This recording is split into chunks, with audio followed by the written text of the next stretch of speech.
Guys, we're back at this Oldsmobile. What is this? A Skylark? You know, I don't even know what.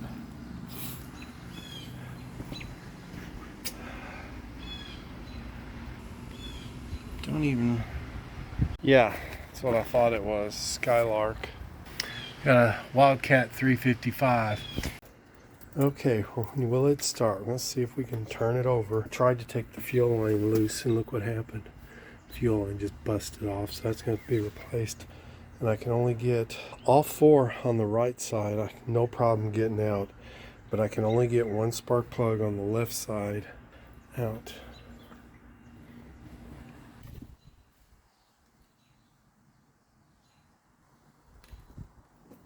I pulled all the spark plugs out, but there was three over there I could not get out that side, and I didn't want to break them off, but they didn't look too bad.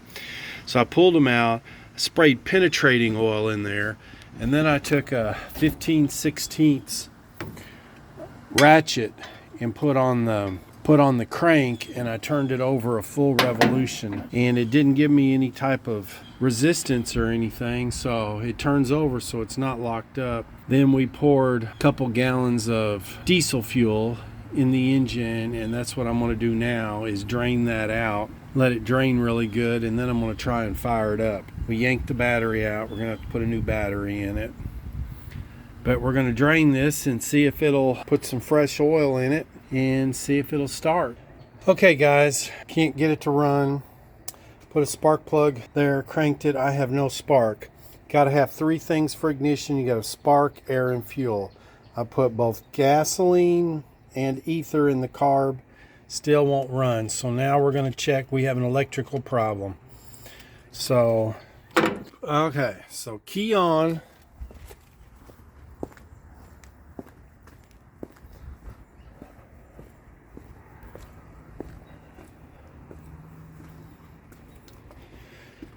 Key on.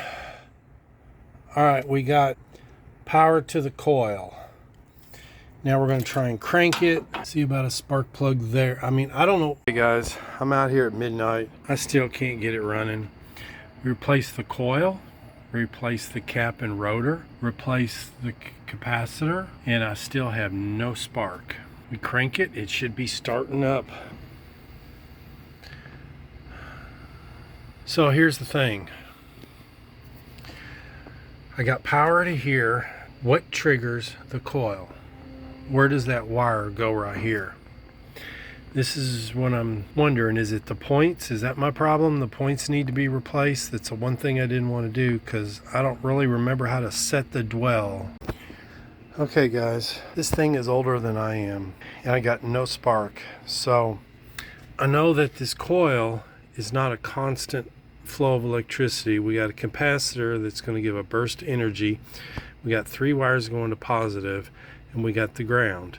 The ground goes from here to here to here, which is the points, which is going to ground. Is the points opening up, open and close is that shaft there. That shaft goes round and around. Now, I put my ohm meter from here to ground and I'm good. It opens and closes with the ground. So the points are good. I'm making contact to ground, but I don't know what's the matter. New coil, unless this wire is just bad and it's ordered, but it's not going to be here for like a week. So I don't have a way of checking that spark plug. I don't have a way of really checking this without using that wire. Now I think I am going to ohm out that wire. Maybe that'll tell me. Well guys, putting my tools up, just put my meter up, but I tried this brand new coil, I tried everything to get that wire out. It came out of the old one no problem, but anyways, I broke the wire, but I put my ohm meter on it from the carbon filament there to there. And I know there's supposed to be some resistance, nothing at all, which, so my guess is I'm spinning my wheels and I just got bad wires. Hey, I don't really remember how to do this. I'm trying to remember. So you take a multimeter and you put it on 20 thousandths. Don't know how I'm going to hold a phone and do this. So these are old wires out of a Trans Am that I just changed out of just preventative maintenance. So you take your wires. So I don't know how I'm going to. So at 20 thousandths ohms, we got 9.79. Now what's important is the distance of the wire. So that wire is good. Trying to get it so we can get some good lighting here. So you see this little tiny groove right there? Okay. Well, that carbon pile just folds down into that little groove right there. Okay. You used to buy these wires and you would cut them to the length and put your caps on them, and you would put the little metal piece on. Well, the little metal piece, all you got to do to reattach it is open it up a little bit.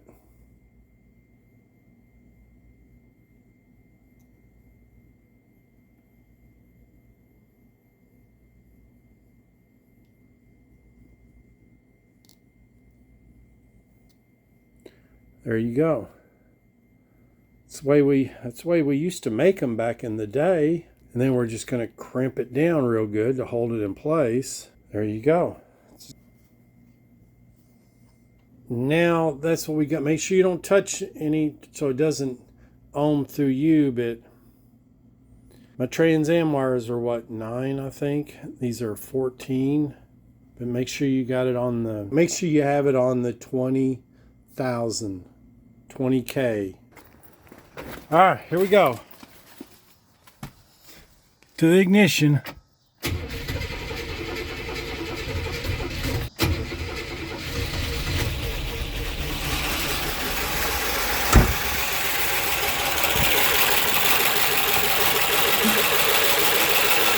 Check it out.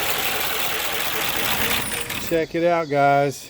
It's alive after close to 45 years, maybe. Here's where we're at. I replaced the coil. I replaced the capacitor.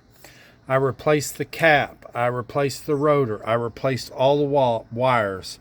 I did not replace the spark plug. I replaced the cap. I replaced the condenser, and it still would not start. So what I did was I took this file here, it's called an ignition file, and I used this screwdriver to pull the points open, and I filed the heck out of the points. I was getting one single spark. When I would turn it over, I'd get a spark. Next time I turn it over, I'd get a spark, but a single spark. So I filed the heck out of the points. It fired right up after I do that. It's called an ignition file. And I was getting aggravated because I was just pulling it out. I just started filing the heck out of it. It runs. Next thing we're going to do, I'm sure, is rebuild this carburetor. And it would have to be a 4-barrel. This engine is a Wildcat 355 4-barrel. It doesn't sound too good. All these belts, water pump. But it's back alive now. All right, I was getting pretty aggravated. Okay guys, I thought I'd show you how you file your points. You just take you a small screwdriver and open the points up, and you want to put that ignition file between the two contacts and the points there. And you just go back and forth and file them. You just sit here and work this back and forth, just like that. That's all it took. But since we had to file them to get them, we're going to go ahead and replace these points as much as I didn't want to. It's pretty simple to install, but you want to get it on top dead center, and then you're going to put a feeler gauge in there and measure them when they're open. That's how I always did it anyways. And then you're going to put your cap, put your rotor back on. Then you're going to open this door to your distributor cap, and when it's running, you're going to stick a Allen wrench right here, and you're going to turn this to set your dwell. You're going to have to hook your dwell meter up to your coil, set this dwell, and what that does, it's your dwell time, how long your points are open, and you're going to adjust that till you get your dwell set at the proper setting. And they do make a long, you got to be careful, you got a belt here, this is going to be spinning, so you got to be very careful. They do make a special tool where you can just come from back here with a flexible handle and fine tune it that way. This is your vacuum advance when you're accelerating. These weights spin open like that, see that? And this is the condenser. That's a capacitor on the coil here. So I'm going to end this video here. In my next video, I'll pick up where I'm replacing the points there. Thought I'd do this because a lot of young people don't even know what points are. And that's what made cars run all the way back